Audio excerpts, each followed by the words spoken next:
مفتی صاحب قیامت کی نشانیاں کیا آج ظاہر ہو چکی ہیں؟ نیز قیامت کب قائم ہوگی؟ میرے بھائی ہمیں کیا پتہ کب قائم ہوگی؟ قیامت قائم ہونے سے پہلے دجال بھی آئے گا، حضرت عیسیٰ علیہ السلام بھی آئیں گے، حضرت مہدی بھی آئیں گے، سورج ایک دفعہ مغرب سے نکلے گا، یاجوج ماجوج ظاہر ہوں گے، کچھ قیامت کی علامتیں تو ظاہر ہو چکی ہیں۔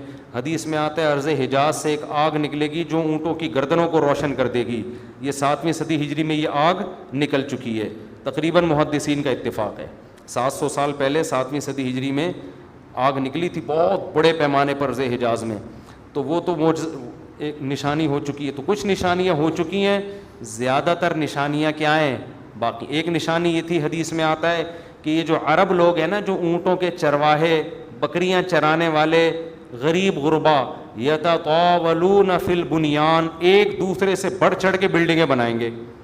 تو عرب میں جو اونٹ چرانے والے، جو ان میں جو کرپٹ لوگ ہوتے تھے، وہ تو حاجیوں کو لوٹ کے گزارا کرتے تھے، پاؤں میں چپل نہیں ہوتی تھی، حفاتن عراتن عالتن، حدیث میں آتے ہیں ننگے پاؤں ننگے سر لوگ، ننگے بدن لوگ، ایسا نوٹ چھاپیں گے، ایسا پیسہ آئے گا کہ بلڈنگوں پر بلڈنگیں۔ تو یہ تو دبئی میں، آپ شارجہ میں دیکھ لو، اب سعودی عرب بھی بنا رہا ہے، ایک بڑا شہر آباد کر رہا ہے، اور برج خلیفہ اتنی بڑی بلڈنگ بنا دی کہ اس کو آدمی دیکھتا ہے تو ٹوپی سر سے گر جاتی ہے اس کی۔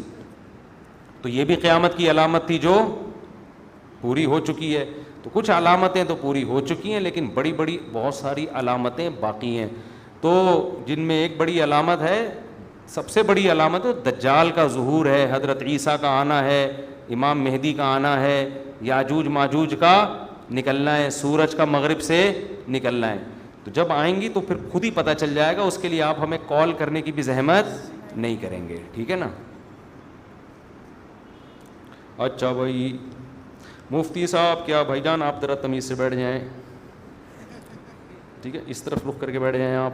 بچوں میں یہ بڑی مسئلہ ہے نا، بچہ کا کبھی بھی ایک جگہ بٹھاؤ گے کبھی بھی ٹک کے نہیں بیٹھے گا وہ، اس کو میں نے اجازت دی تھی کہ آپ تمیز سے بیٹھو گے تو بیٹھ جانا، ٹھیک ہے، اب تمیز سے، شاباش۔ لیکن وہ بچہ بچہ ہی نہیں ہے جو تمیز سے بیٹھ جائے۔ اچھا بھائی مفتی صاحب، کیا توحید پرست مسلمان کو جہنم سے نکال کر جنت میں لے جایا جائے گا؟ کیا مسلمان جہنم سے نکل کر جنت میں جائے گا، اور یہ کب ہوگا؟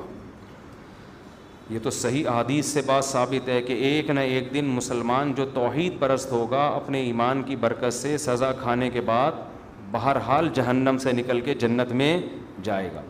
اللہ ایمان والوں کو اور کافر کو ایک جیسا بدلہ نہیں دیں گے۔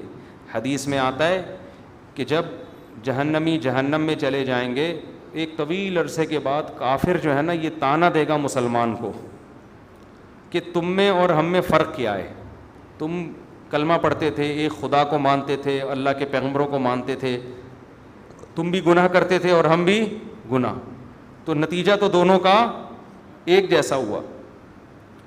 تو حدیث میں آتا ہے اللہ کو غضب آئے گا اور اللہ ایک بہت بڑی تعداد صرف ایمان کی برکت سے جہنم سے نکالے گا۔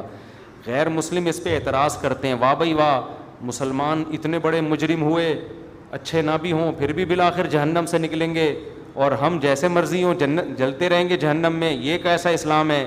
بھائی اپنوں کا ہمیشہ دنیا خیال کرتی ہے، اور جو اپنے نہیں ہوتے ان کا خیال نہیں کیا جاتا۔ آپ بتاؤ نا، امریکہ کا کوئی بندہ پاکستان میں جرم کرتا ہے، امریکہ کہتا ہے ہمارے حوالے کرو، ہاتھ لگانے کی بھی اجازت نہیں ہے، کیونکہ ہمارا نیشنل ہے، یہ ہمارا کلمہ پڑھا ہوا ہے اس نے، ٹھیک ہے نا؟ تو غیرت، جو بھی غیرت مند حکومت ہوگی وہ یہ کرے گی۔ تو اللہ کہتا ہے گناہگار تھا، مانتا تو تھا نا کہ میں ہوں، میں نے نعمتیں دی ہیں، گناہ کا اعتراف بھی کرتا تھا، اور تم تو مانتے ہی نہیں تھے کہ کوئی جنت بھی ہے کوئی جہنم بھی ہے، تم تو مذاق اڑاتے تھے ان چیزوں کا، قبر کا عذاب، اور تم تو ڈاروین اور سائنسدانوں کے پیچھے پڑے ہوئے تھے، تو جاؤ انہی سے جا کے مانگو، سمجھتے ہو؟ تمہیں ڈاروین نے الٹی پٹیاں پڑھا دی تھیں کہ یہ مرغی خود بنی ہے، یہ انڈے، یہ جو مرغی 21 دن انڈے سیتی ہے نا اور گھماتی رہتی ہے، یہ اس کی کھوپڑی میں آٹومیٹیکلی آ گیا تھا۔ یہ بکری کا بچہ پیدا ہوتے ہی جو تھنوں کی طرف لپکتا ہے، یہ ایوولوشن کا نتیجہ ہے، ایوالو ہوئے ہیں، یہ اتنے سمجھدار ہو گئے، پیدا ہوتے ہی تھن تلاش کر رہے ہیں۔ سبحان الذی خلق الازواج کلھا، اللہ کہتے ہیں پاک ہے وہ ذات جس نے ہر چیز کے نر مادہ جوڑے بنائے۔ ایوالو ہونے کے نتیجے میں نر مادہ کیسے بن گئے؟ کیا ہو گیا بھائی؟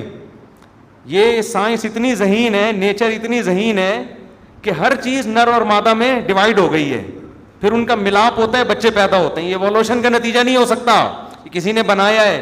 تو ہم تو بھائی اس بنانے والے کو مانتے ہیں کہ مرغا مرغی خود نہیں پیدا ہوئے, اس کے نتیجے میں انڈا آٹومیٹیکلی وجود میں نہیں آ رہا. اس انڈے میں ایسے سافٹ ویئر کہ مرغی انڈا دینے سے پہلے چھپتی ہے کہاں جا کے دینا ہے, اس کو پہلے سے پتا ہے کہ یہ انڈے سے کیا نکلے گا, بچہ نکلے گا, حالانکہ اس نے کسی سے سیکھا نہیں ہے.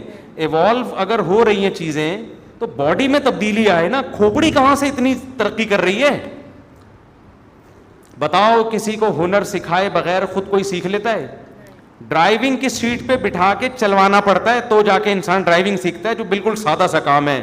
مرغی نے انڈوں کو 21 دن بیٹھ کے سینا کہاں سے سیکھ لیا, اور اس کو یہ بھی پتا ہے اس کو کیا کرنا ہے, یہاں سے بھی پکانا ہے, اب یہاں سے بھی پکانا ہے اس کو, ٹھیک ہے نا. اور ایسے قربانیاں دے کے بچے نکالتی ہے, پھر ایسے ان کی پھر دانا توڑ توڑ کے ان کے منہ میں ڈال رہی ہے, پہلے ان کو کھلاتی ہے پھر خود کھاتی ہے. یہ سب چیزیں ایوولوشن کا نتیجہ نہیں ہے. تو جو کہتے ہیں ایوالو ہوا ہے سب کچھ, اللہ کہے گا جاؤ اس فطرت سے ہی اپنا بدلہ لو.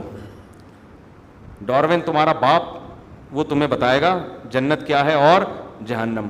جو اللہ کو مانتے تھے کہ یہ سب کسی کا پیدا کردہ ہے, اللہ کہے گا آج جنت انہی کے لیے ہے, ان کے علاوہ کسی اور کے لیے نہیں ہے. تو جتنا اچھا عمل کر لو, جنت بنائی اللہ نے ہے, تو اس کو نہیں مانو گے تو وہ پہلی شرط ہی نہیں پائی جاتی. آپ کسی ملک کے شہری ہیں, بہت اچھے طریقے سے رہ رہے ہیں, آپ سعودی عرب میں رہ رہے ہیں, قانون کو فالو کر رہے ہیں, ریڈ پہ رک رہے ہیں, گرین پہ چل رہے ہیں, بادشاہ کے حق میں تقریریں کر رہے ہیں. ایک دن کسی شرطے نے بولا تمہارے پاس اقامہ ہے یہاں رہنے کا؟ ہے بھائی. آپ نے کہا اقامہ تو نہیں, میں تو سرنگ بنا کے بارڈر کراس کیا ہے میں نے, اللیگل رہ رہا ہوں. کہے گا بھائی اللیگل نہیں ہوتا, آپ کتنے اچھے ہیں, نکلو یہاں سے. تو جو اللہ کو مانتا ہی نہیں ہے میرے بھائی, وہ تو نیشنل ہی نہیں ہے نا, اس کو تو قومیت ہی نہیں ملی ہے. اللہ کہتے ہیں تم تو باغی ہو, تم آؤ میرے پاس, تمہارے جتنی نیکیاں ہیں ان کی مثال پہاڑ کی راک کے پہاڑ کی ہے, دیکھنے میں بڑی لگتی ہیں, ان کا وزن کچھ بھی نہیں ہے. ایک بچہ اپنے باپ کو مانتا نہیں ہے, جتنی مرضی خدمت کرے باپ کوئی لفٹ نہیں کرائے گا, کہے گا نادرا میں کسی اور ابا کا نام ڈالا ہوا ہے تو نے. اور ایک بچہ باپ کا نالائق ہے, لیکن جب پوچھے تیرا باپ کون ہے فوراً بتاتا ہے یہ میرا باپ ہے. باپ کہتا ہے نالائق ہے لیکن ہے کس کا, میرا ہے, تو میں چماٹ لگاؤں گا, دوسرے کو نہیں لگانے دوں گا, اس کو دفاع بھی کرے گا, وراثت بھی اسی کو دے گا. تو مسلمان کی مثال جو گنہگار ہے وہ ہے جو نالائق ہے مگر ہے اللہ کا اپنا, اور جو کافر جو نیک ہے اس کی مثال وہ ہے جو نیک ہے مگر اللہ کا نہیں ہے. اس کا یہ مطلب نہیں ہے کہ نیک نہ بنے آپ لوگ. برائیوں کی سزا بہرحال جہنم میں ملے گی, اس سے اللہ بچائے, وہ کوئی 2-4 دن کی ٹھگائی نہیں ہے.